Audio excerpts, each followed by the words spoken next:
Labadiena visiems. Taigi, šiandien aš noriu kalbėti apie tarptautinį žaidimą ir suprasti apie tai per prezentaciją. Gerai, pradėsim. Taip, reikia įsijungti, nebloga mintis.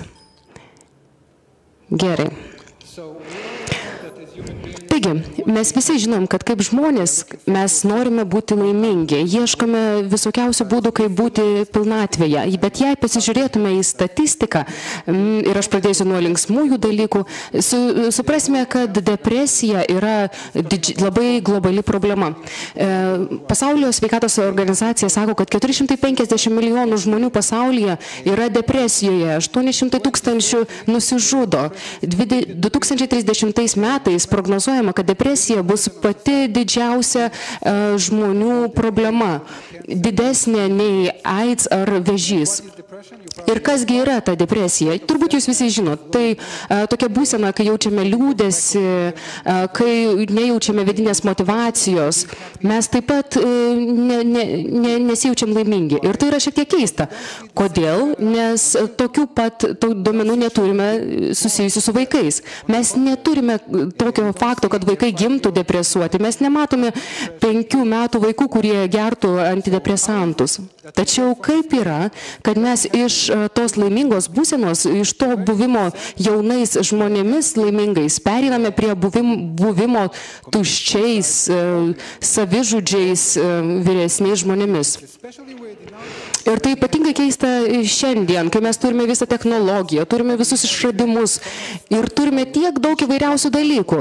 Ir žinot, kiekvienas atidarome šaldytuvą ir turime kur kas daugiau maisto nei Luiso XVI laikais.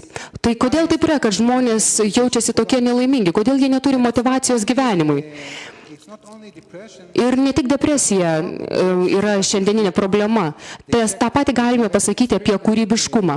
Buvo atliktas eksperimentas su vaikais ir buvo atliktas atradimas, kad darželyje 98% vaikų buvo kūrybingi. Jie žinojo, kaip susidorėti su įvairiomis problemomis skirtingais būdais. Tačiau kai jiems buvo 25, tik 2% buvo kūrybingi. Tai kasgi atsitiko tame tarpe? Kaip mes praradome tą gebėjimą būti kūrybingais? Ar viskas gerai su vertimu, ar turite vertimą? Taigi, ir tai ne tik džiaugsmas ir kūrybingumas, ko mes netenkame bėgyje. Taip pat tai įtakoja ir daugybę kitų aspektų mūsų gyvenime. Ir viena didžiausių problemų yra liūdesys, vienatvės jausmas. Ir tai, pakalbėsiu apie tai vėliau, yra didžiulė problema mūsų gyvenime. Taigi, jei mes grįžtame prie mokslo, mes pamatysime, kad mokslas labai atliko daug atradimų pastaraisiais 20-40 metų atgal. Tyrinėdami tai, kas mus daro laimingais. Yra labai daug pozityvistinės psichologijos tyrimo, žmonės kaip Mikailas Csikszentmihalyilas ar Danielas H. Pinkas, kurie parašė puikią knygą apie motyvaciją ir apie tai, kaip keičiasi pasaulis. Taigi, ką mokslas atranda?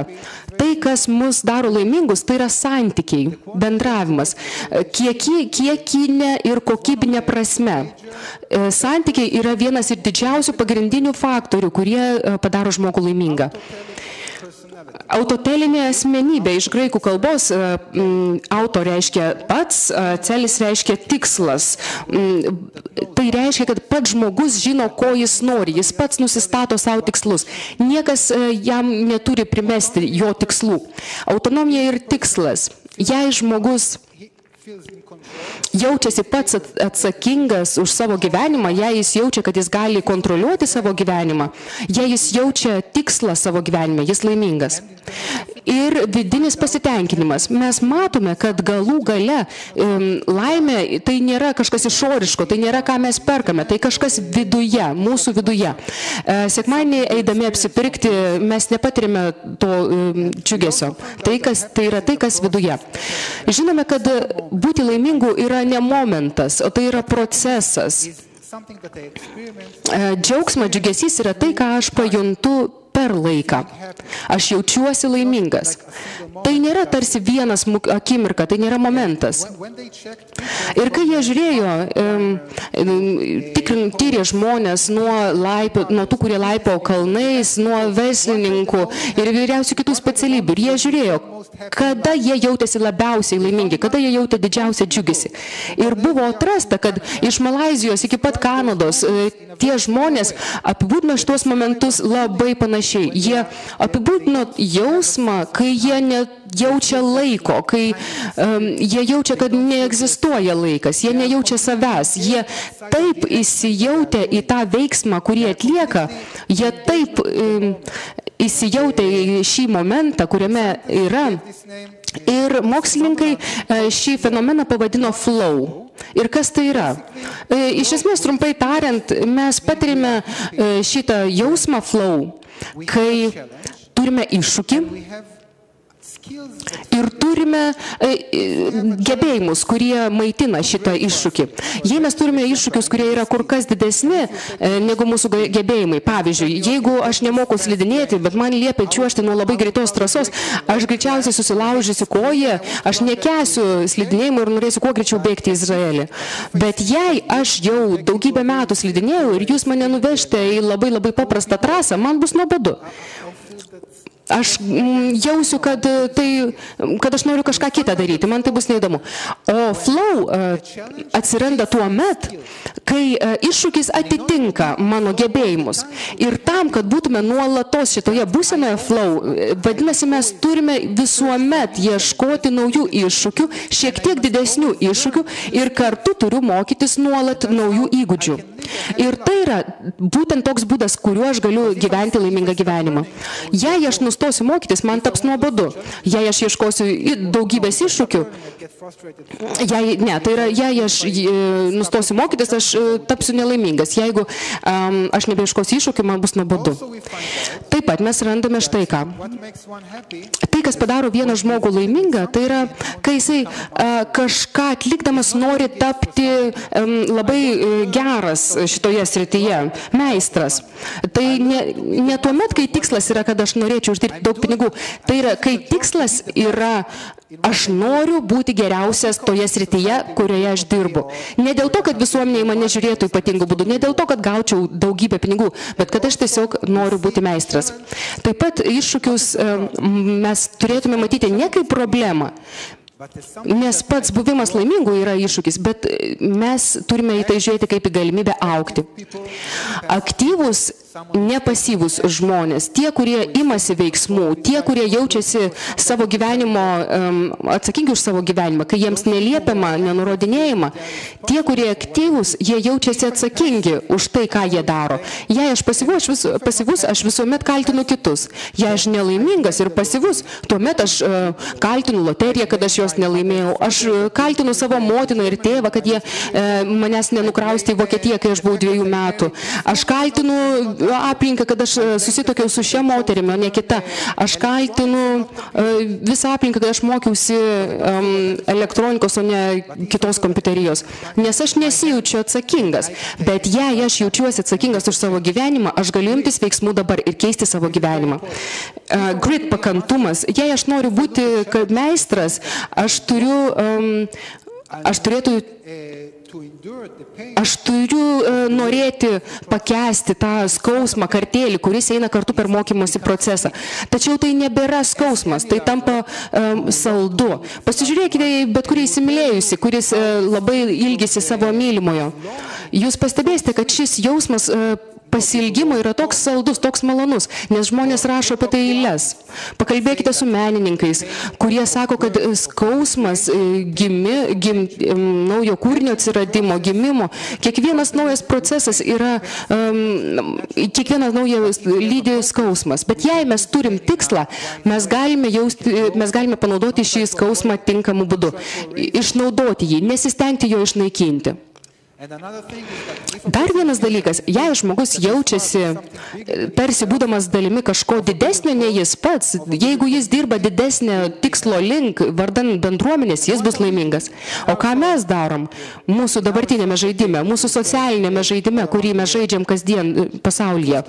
Pirmiausia, mes sakome žmonėms, kad viskas yra apie tave, apie mane.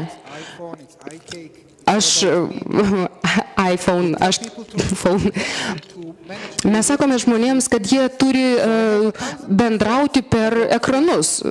Aš turiu daugybę draugų, tūkstančius draugų, bet jie visi Facebook'e. Aš niekuomet nesėdžiu šalia draugo ir nekalbu su juo gyvai. Aš tiesiog jam skambinu ar parašau jam elektroninį laišką. Mes mėginame kontroliuoti žmonės. Mes mokome savo vaikus, sakydami, kad jei tu darysi tai, aš tau duosiu štai ką. Jei tu mokysies, aš tau duosiu tai. Lygiai tas pats su manimi. Jei aš eisiu į darbą, aš gausiu pinigus.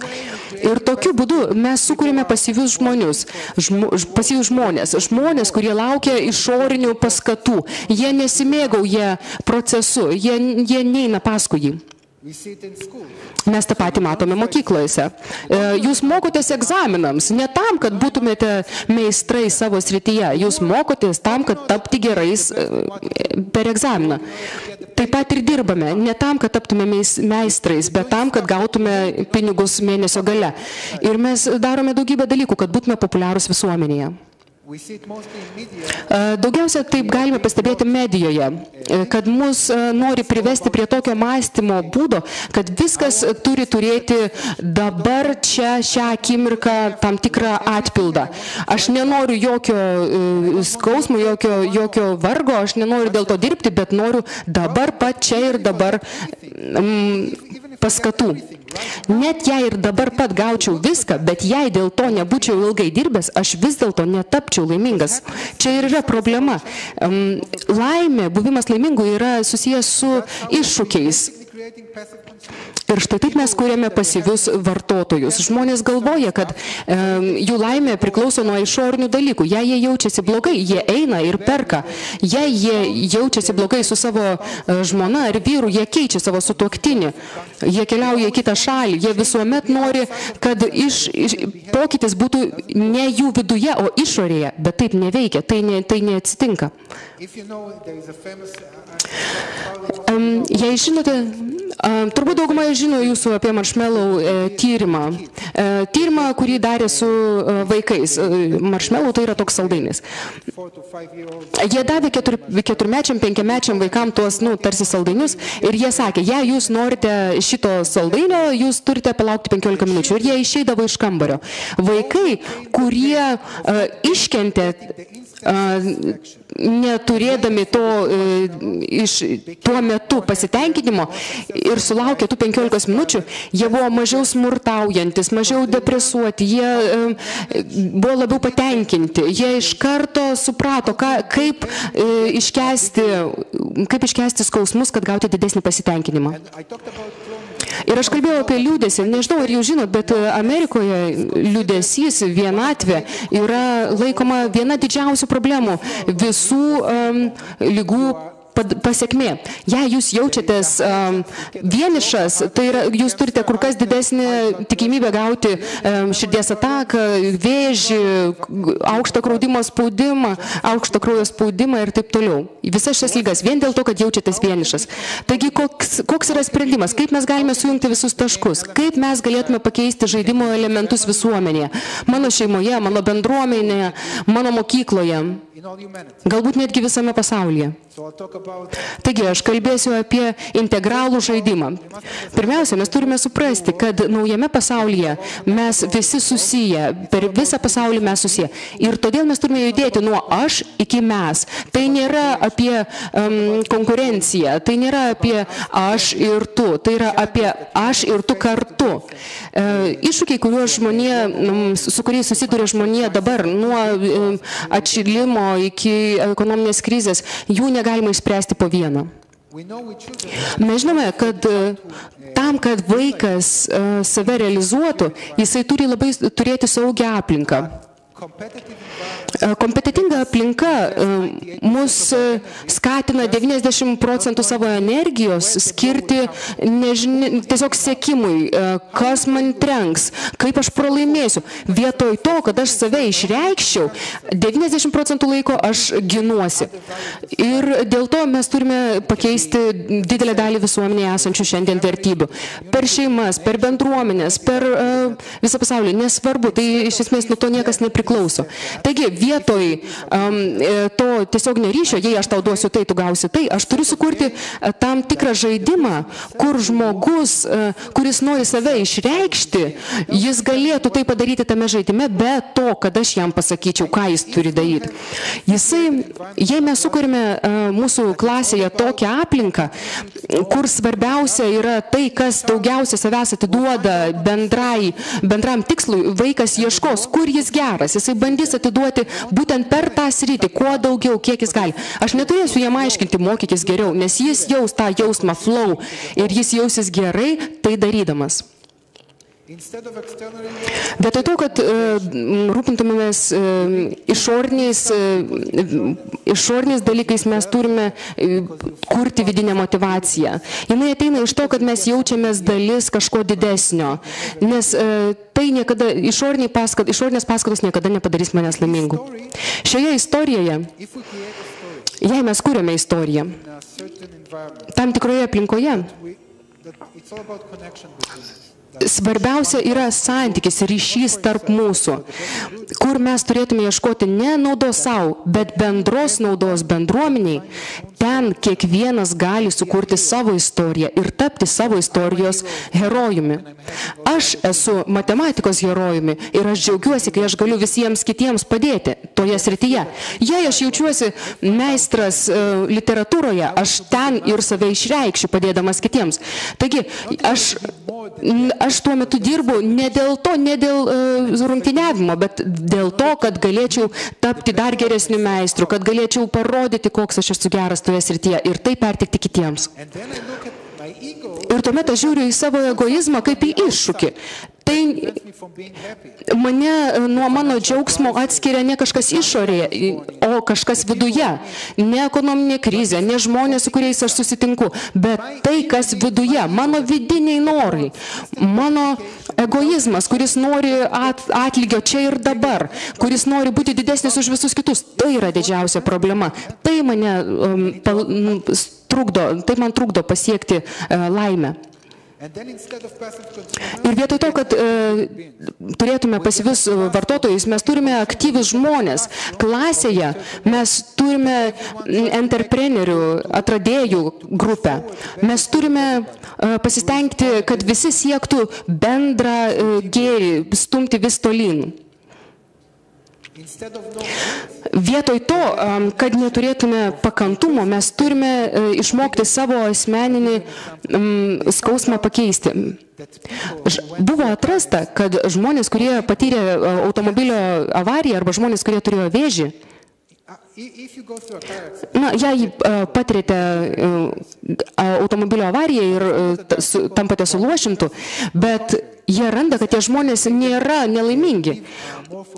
Tie žmonės gyvena dar laimingesnį gyvenimą. Kaip taip gali būti? Tyrėjai atrado, kad tie žmonės, kurie buvo automobilio avarijoje, jie rūpinosi ne savo asmeninių skausmų, jie nieko nekaltino. Jie nekaltino, kodėl tai atsitiko mano gyvenimas visai prastas, bet jie sujungė savo asmeninį skausmą su bendruomenės skausmu. Ir jie pradėjo bendrauti per blogus, pradėjo kurti savo blogus, mokė kitus žmonės apie tokias situacijas, į kurias jie patys pateko. Jie savanoriavo bendruomenėje ir tie žmonės aiškino, pasakojo apie tą momentą, kaip esminį jų gyvenimą pakeitusi momentą, kuriuo jie perėjo nuo asmeninių liūdesio prie bendro ir tuo tapo vis laimingesni. Svarbiausia yra rūpintis ne manimi, bet pasijusti integralia visuomenės dalimi. Ir kai aš žiūriu į save per visuomenės dalis, aš galiu savo tapti psichologu. Tai labai svarbu. ypač vaikams ir suaugusiems, kad aš galėčiau į save pažiūrėti tarsi iš išorės, kad vadovaučiausi ne savo asmeninėmis emocijomis, bet gebėčiau į save pasižiūrėti tarsi iš visuomenės pozicijos ir analizuočiau, kas mane gero, ką aš galėčiau daryti geriau, kaip aš galėčiau prisidėti, kas mane stabdo nuo to, kad aš tai pasiekčiau. Ką dar gauname? Man buvo pasakyta, kad turiu tik 20 minučių, bet matau, kad turiu tik 15. Taigi, kai mes kalbame apie integralios visuomenės kūrimą, mes įsivaizduojam, kad visi turi būti vienodi. Tai mes darydavome istorijos bėgyje. Romenai norėjo padaryti visus romėnais, musulmonai norėjo visus musulmonais, krikščionys norėjo visus padaryti krikščionys. Šiandien mes norim, kad visi valgytų McDonald'ą ir eitų apsipirkinėti nuo penktadienio iki sekmadienio. Bet tai nėra tikslas. Jei duodate vertybės, kad mes esame visi šiame žaidime kartu, kad kiekvienas tame žaidime gali išlikti ypatingas, unikalus ir va iš šio unikalumo žmogus gali rasti savo vietą šioje didelėje integralioje visuomenėje. Mes nebandome padaryti jų vienodais, atvirkščiai, mes norime, kad jie surastų savo unikalų balsą. Ir svarbiausias dalykas, mano manimu, kurį noriu, kad jūs išsineštumėte iš šios paskaitos, yra tai, kad šiandieninėme pasaulyje, šiandieniniuose globaliuose iššūkiuose, pasaulyje, kuris vis labiau ir labiau susijęs, vienoje pusėje mes susiję per energetikos saitus, per technologijas, kitoje pusėje mes šiandien jaučiamės kur kas vienišesni nei bet kada žmonės istorijoje. Ir dėl to jie tampa depresuoti. Ir jei mes norime išgyventi kaip visuomenė, kaip žmonija, mes turime suprasti, kad žaidimo taisyklės pasikeitė. Ir tai labai paprasta, tam nereikia daug pinigų, tam nereikia didelės armijos. Viskas susiję tiesiog su labai paprastų taisyklių pakeitimu mano šeimos viduje, mano bendruomenės viduje. Taigi, tik nuo mūsų priklauso, kad tas pokytis įvyktų. Te prasideda žaidimas. Jo, ačiū Jums labai.